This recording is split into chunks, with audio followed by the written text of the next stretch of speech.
નમસ્કાર વિદ્યાર્થી મિત્રો, મારું નામ ગોયલ કાર્તિક, હું ગીતાંજલિ વિદ્યાલય તરફથી ધોરણ 12 ના એકાઉન્ટમાં આપણે ભાગ 2 ની ચર્ચા કરવાની છે, જેનું નામ છે ભાગીદારીનો વિષય પ્રવેશ. આપણે ભાગ 1 વિશે ચર્ચા કરી ચૂક્યા હતા, જેમાં આપણે ભાગીદારીનો જન્મ કેમ થાય છે એ જોયું, ભાગીદારીનો અર્થ જોયો અને ભાગીદારીના લક્ષણોની ચર્ચા કરી ચૂક્યા હતા. આમ પણ તમે ભાગીદારના શબ્દને ધોરણ 11 ના વાણિજ્યમાં શીખી ચૂક્યા છો, છતાં પણ વારંવાર આપણે જોઈએ કે જેથી આપણને ખ્યાલ આવે કે ખરેખર ભાગીદારી કોને કહેવાય. તો અહીંયા એનો શબ્દ છે કે ભાગીદારી એવી વ્યક્તિઓ વચ્ચેનો સંબંધ છે કે જેઓ બધા દ્વારા, બધા વતી અથવા તેમનામાંની કોઈ એક વ્યક્તિ દ્વારા ચલાવતા ધંધાનો નફો વહેંચી લેવા સંમત થયા હોય એને ભાગીદાર તરીકે ઓળખવામાં આવતો હોય છે. કેમ કે આ પેઢીમાં તો એવું જ હોય કે આ ત્રણ ભાગીદાર ચલાવે અથવા એક ચલાવે અથવા બધા વતી થઈને એક ચલાવતો હોય. મૂળ ધંધામાં પ્રોફિટ થાય કે લોસ થાય, સમગ્ર વ્યવહાર અથવા સમગ્ર કાર્ય એને જ વેચી લેવાનું અથવા એ સંભાળતો હોય. એટલે કોઈ એક વ્યક્તિ દ્વારા ચલાવતા ધંધાનો નફો વેચી લેવા સંમત થયા પછી આપણે એક મહત્વની બાબત એ પણ શીખ્યા કે એવું જરૂરી નથી કે ભાગીદારીના લક્ષણોમાં આપણે જોયું પહેલા તો કરાર છે કેમ કે કરાર કરવામાં આવે છે. બીજી વાત ચેક કરી કે નફો અથવા નફાનો હેતુ, તો આપણને તો ખબર છે કે દરેક ભાગીદારી છે એ નફો કમાવાના હેતુથી અને નફો વેચવાના હેતુથી શરૂ થયેલી હોય છે. શરત એટલી હતી કે જો કરારમાં કરેલો હોય કે દરેક ભાગીદાર નફો કે નુકસાન એમના નફા નુકસાન વહેંચણીના પ્રમાણમાં વહેંચશે તો બરાબર છે, પરંતુ જો એ નક્કી કરેલું ન હોય અથવા કરાર કરેલો ન હોય તો સરખા હિસ્સે વહેંચવામાં આવતું હોય છે. પછી કાયદેસરનો ધંધો છે એ પણ શીખ્યા હતા, એકબીજાના એજન્ટ છે એ પણ શીખ્યા હતા, સભ્ય સંખ્યા કેટલી રાખવી, અમર્યાદિત જવાબદારી છે. કેમ કે દરેક ભાગીદાર છે એ પેઢી માટે નફો આવ્યો તો એના પ્રમાણમાં નફો પણ લઈ જશે અને ખોટ જશે તો એના પ્રમાણમાં ખોટ પણ ચૂકવશે.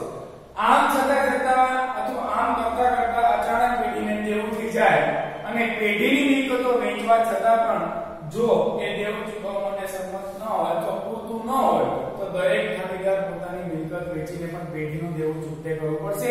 એટલે ભાગીદારનું લક્ષણ છે કે દરેક ભાગીદારની જવાબદારી અમર્યાદિત છે. પછી આપણે કીધું કે માલિકી અને સંચાલન કોણ કરતો હશે ભાગીદારી, તો જે ચલાવે છે, જે અહીંયા બેઠો છે, બરાબર છે, અહીંયા આપણે કીધું ને કે આ બધા વેચશે તો બધા સંચાલક અથવા બધા વતી એમાં એક પસંદ કરશો તો એ ચલાવશે. મૂળ માલિક પણ સંચાલકમાં એ આટલી ચર્ચા કરી હતી.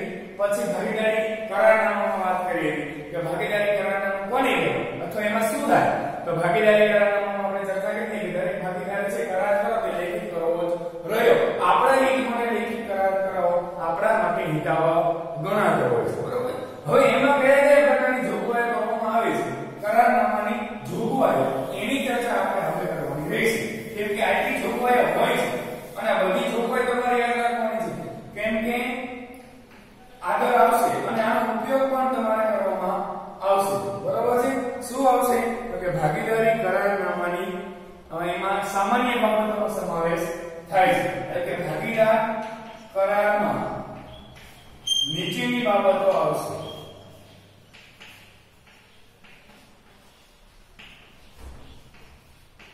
કઈ તો કે પહેલું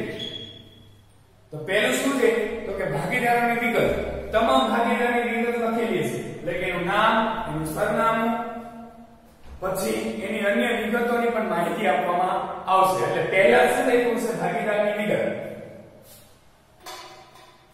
શું આવશે તો કે ભાગીદારની વિગતો.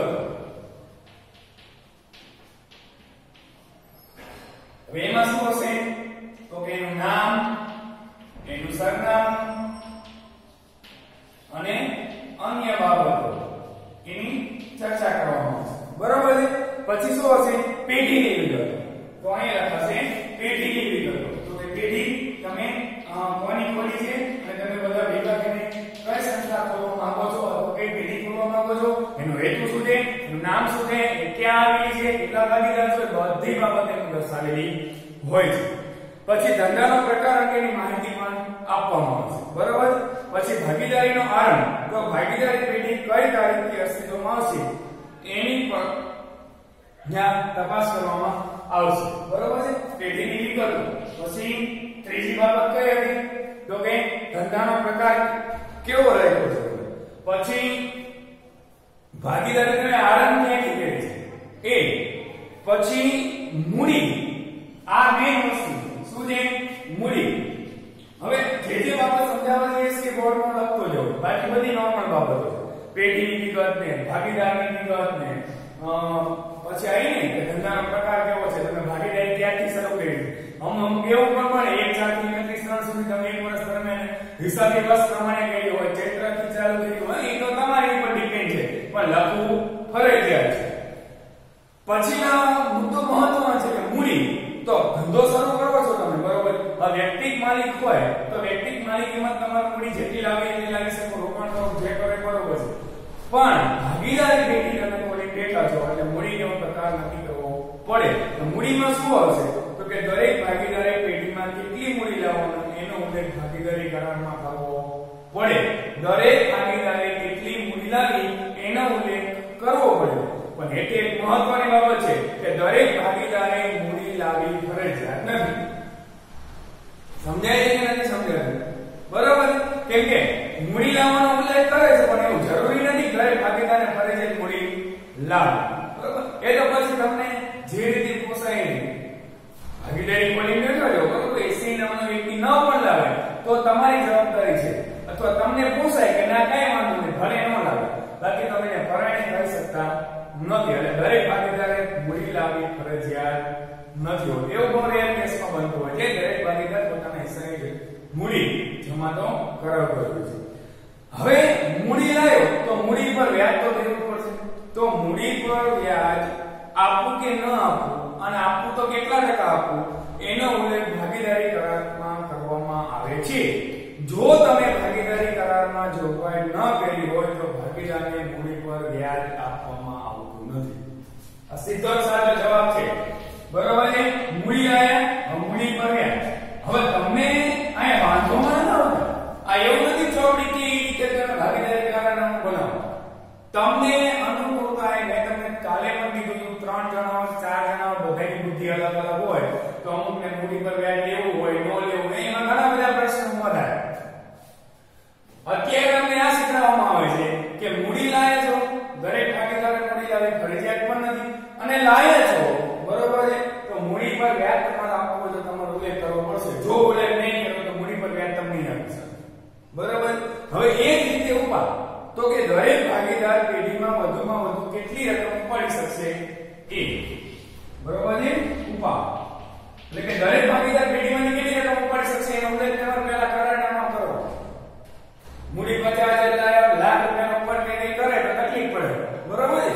એટલે તમે નક્કી કરી નાખો દરેક ભાગીદારને 10 થી 25,000 નાની પેઢી હોય, 50,000 ની 3 પેટના ભેગા થયા હોય તો તમારે કેવાનું એક ભાગીદાર 25,000 ની લિમિટમાં અત્યારે હાલ પૂરતો ઉપાડ કરી શકશે. તમને સમજાવો. જો A, B અને C, બરોબર છે. વર્ષ કયો છે? 18 નું. શરૂઆત છે તમારી. દરેક ભાગીદાર 50,000 રૂપિયા લાવ્યો. હવે 18 થી 19 એક વર્ષ દરમિયાન દરેક ભાગીદાર 25,000 સુધીના ઉપાડ કરી શકશે. 10 આ નક્કી કરવાનું. પછી ભલે તમારી પેઢી ચાલે, આગળ ચાલે, મૂડી વધારે લાવો, પછી ઉપાડ વધારે લઈ જાવ તો ચાલે. એટલે એટલે કરારનામું કરે છે, કરાર જ કરનાર. કોઈ ભાગીદારી કે નામમાં તરી જાય તો તરત કરારનામું દેખાડે, કાલે જોઈ લે એટલી મળશે. સમજાય? એટલે મૂડી માંથી લાયક હોય પણ કેટલો ઉપાડ કરી શકશો એનો પણ કરારનામામાં ઉલ્લેખ કરવામાં આવશે. પછી ઉપાડ પર વ્યાજ આપવું ન આપવું, જે રીતે મૂડી લાયક છે, બરોબર છે,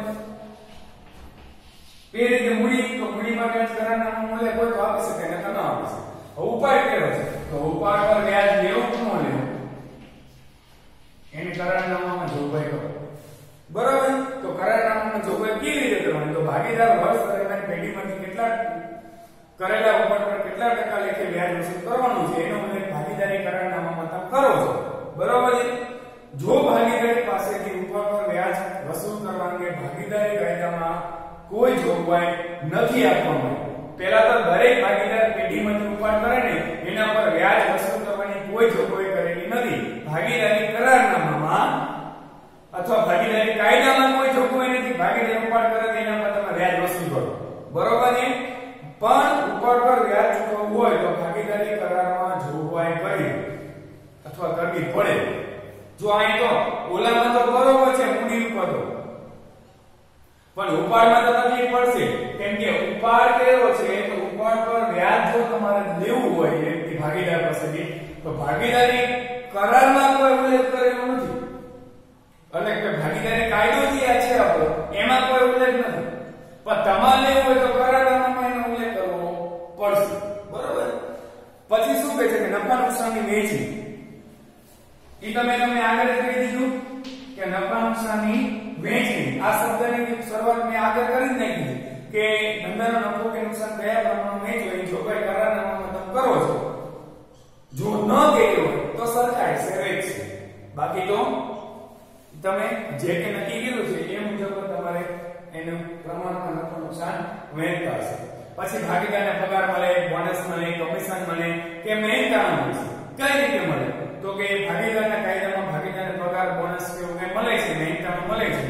તો હવે તમે આપવા અંગે કોઈ જોગવાઈ નથી કરી તો કોઈ ભાગીદાર પેઢીમાં સક્રિય રીતે સંચાલનમાં ભાગ લેતો, બરોબર, સમજી લો કે એ છે એ ભાગીદારી પેઢી સંભાળે છે. આ બે તો ક્યારેક જ આવે છે, આ સતત સંભાળે છે. તો તમે ઉલ્લેખ તો કર્યો નથી તો કે તેને આપવું કે ન આપવું એનો ઉલ્લેખ પછી તમારે કરારનામામાં કરવો પડતો હોય છે. બરોબર? કારણ કે જોગવાઈ નથી પણ તમારે જો એને સંચાલનમાં સક્રિય ભાગ ભજવતો હોય તો તમારે પછી કરારનામામાં ઉલ્લેખ તો કરવો પડે. કેમ કે આમ નવરા બેઠા બેઠા સેવા તો કરે નથી કરવાનું. જે બેસે એને બધું આપવામાં આવશે એવો તમારે કરારમાં ઉલ્લેખ જ કરવો પડે. પછી શું કહીએ કે ભાગીદારી પેઢીને આપેલ લોન પર વ્યાજ. ભાગીદારી શું છે કે ભાગીદારી પેઢીને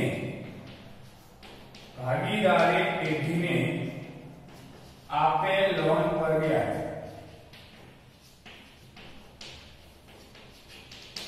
ભાગીદારી પેઢીને આપેલ લોન પર વ્યાજ એટલે કે ભાગીદારી પેઢીને લોન આપી હોય તો તેના પર કેટલા ટકા લેખે વ્યાજ આપવું એનો ઉલ્લેખ તમારે કરવાનો. ભાગીદારી પેઢીને લોન આપી હોય, બરોબર, તો એના પર તમારે વ્યાજ કેટલા ટકા આપવું એનો પણ ઉલ્લેખ કરવાનો જેથી પાછળથી તકલીફ પડે નહીં.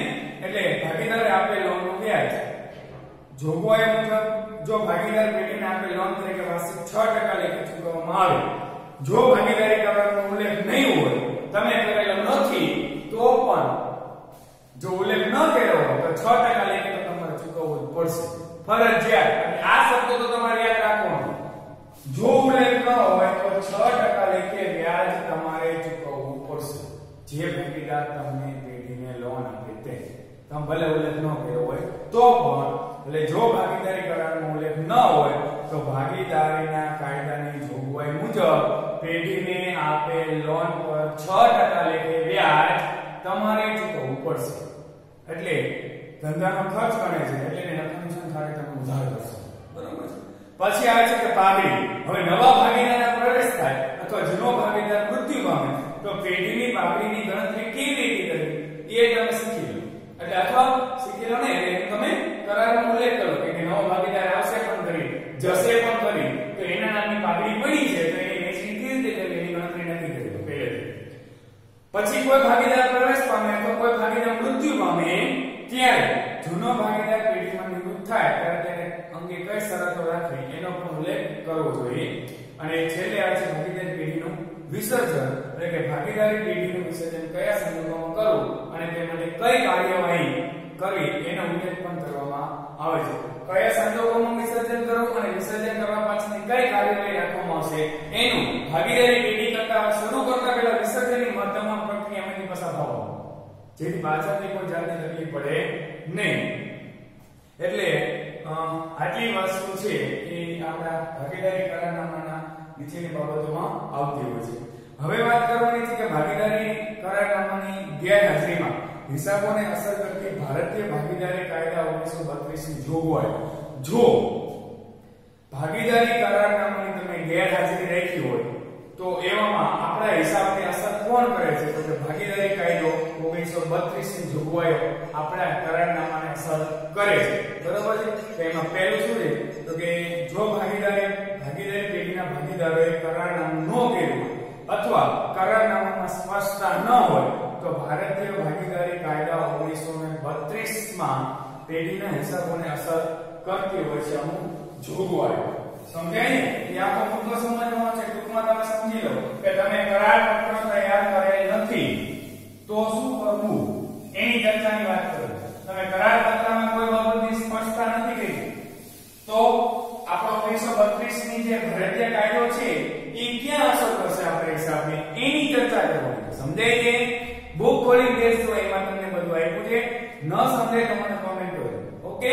પણ છોડતા નહીં. હું તમને ગુજરાતીમાં સમજાવી દઉં, ટૂંકું ટચ સમજાવી દઉં કે અત્યાર સુધી જે આપણે કરારનામાની સ્પષ્ટતા કરી એ કરારનામું તમે ન કર્યું હોય તો ભારતીય ભાગીદારી કાયદો 1932 ની જોગવાઈઓ છે એ આપણા હિસાબને ક્યાં અસર કરશે? સમજાય ને? 1932 ના ભાગીદારી કાયદો 1932 નો ભાગીદારી કાયદો આપણા હિસાબને ક્યાં અસર કરશે? જો તમે કરારનામામાં કોઈ જાતની સ્પષ્ટતા કરી ન હોય તો પહેલું થશે કે પેઢીના દરેક ભાગીદારે પેઢીમાં લાવવાની મૂડી પરસ્પર સમજૂતીથી નક્કી થાય અને કાયદામાં અંગે કોઈ બંધન નથી. દરેક ભાગીદારે મૂડી લાવવી ફરજિયાત નથી. એ તો આપણે આગળ જોયું. પછી ભાગીદારને મૂડી પર વ્યાજ આપી શકાય નહીં. પછી ભાગીદાર વચ્ચે નફા નુકસાન વહેંચણી સરખા હિસ્સે થશે. પછી ભાગીદારે પેઢીમાંથી કરેલ ઉપાડ પર વ્યાજ વસૂલ કરાય નહીં. આ ભારતીય ભાગીદારી કાયદો 1932 ની જોગવાઈઓ છે. બરોબર છે? પછી ભાગીદારને પગાર, બોનસ, કમિશન કે મહેનતાણું આપી શકાય નહીં. ભાગીદારે પેઢીને આપેલ લોન પર વાર્ષિક 6% લેખે વ્યાજ આપવું પડે. જો કોઈ ભાગીદારે પેઢી માટે વ્યાજબી ખર્ચ કરેલ હોય તેને મજરે મેળવવાનો તેને અધિકાર આપેલો છે. એક બિઝનેસમાંથી એક જણે પેઢી માટે ખર્ચ કર્યો હોય તેને તમારે રિટર્ન ચૂકવવા પડે. પરંતુ અત્યાર સુધી તમે એ શીખા કે જો સ્પષ્ટતા ન હોય તો કરારનામામાં સ્પષ્ટતા કરવામાં આવે. તો આપણે તો આગળ શીખા ને કે ઉપાડ કરેલો છે તો જો તમારો ઉપાડ પર વ્યાજ આપવું હોય તો તમે કરારનામામાં સ્પષ્ટતા કરવી પડે. પણ આપણો કાયદો એવું કહે છે કે ઉપાડ પર વ્યાજ અપાય નહીં, મૂડી પર આપી શકાય નહીં, નફા નુકસાન વહેંચણીમાં સરખા હિસ્સે કરવામાં આવે છે અને પેઢીને લોન આપી હોય તો 6% લેખે વ્યાજ ચૂકવવું પડે. દરેક ભાગીદારને મૂડી લાવવી ફરજિયાત નથી. પણ આ કાયદો 1932 ભાગીદારીનો કાયદો અને જોગવાઈ છે. પછી એ જોગવાઈને અનુસરીને તમે ચાલો તો પણ વાંધો નથી અને જો તમારે ખરેખર ચૂકવવા હોય તો તમે ચૂકવવા માટે સ્વેચ્છાએ સ્વતંત્ર છે. તો આટલી વસ્તુ છે આમાં આવશે.